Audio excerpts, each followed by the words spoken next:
দিকে তাকাই না, আমি আল্লাহ তার গুনার দিকে না তাকাইয়া, আমি আল্লাহ তার মহব্বতের দিকে তাকাইয়া, আমি আল্লাহ তার সারা জীবনের গুনাহগুলিরে মাফ করে, আমি আল্লাহর উলিয়তের দপ্তরে, আমি আল্লাহর প্রিয় বান্দাদের দপ্তরে তার নামটারে লেখাইয়া তার জান্নাতবাসী বানায়া দিলাম।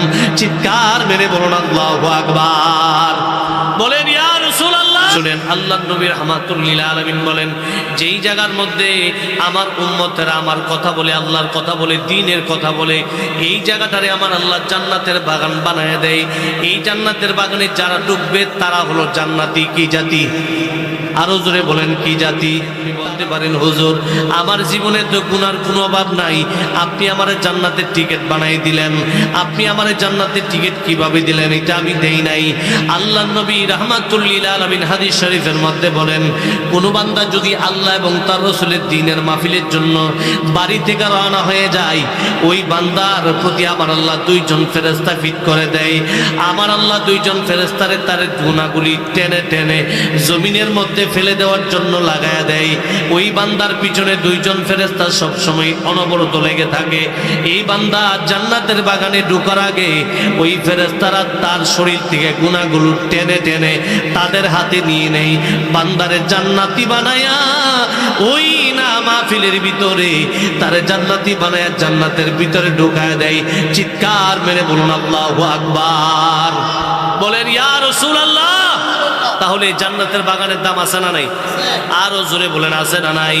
এখন বলতে পারেন হুজুর, আবার বাইরে গেলে তো আবার দিয়ে দিব গুনার গাঠটি, তাইলে জান্নাতি হয় তো লাভ নাই 2-3 ঘন্টার লাইগা। যেই মাত্র বান্দা এই মাহফিলের ভিতরে বসে আল্লাহ এবং তার রাসূলের কথা শুনে, আল্লাহ এবং তার রাসূলের কথা শুনতে গিয়া জমিনের মধ্যে ফেলতে পারে, ফেরেশতারা ডাক দিয়া বলেন, আল্লাহ এই বান্দার পিছনে এতক্ষণ পর্যন্ত সময় দিলাম, এই বান্দা আমাদের কাছ থেকে বিদায় হওয়ার পরে তুমি আল্লাহর স্মরণে, তোমার রাসূলের স্মরণে মাহফিলের ভিতরে বসে আল্লাহ এবং তার রাসূলের মহব্বতের সময় কাটাইছে। এই বান্দারে কি তুমি আল্লাহর মায়া লাগে না রে মালিক? মালিক রে,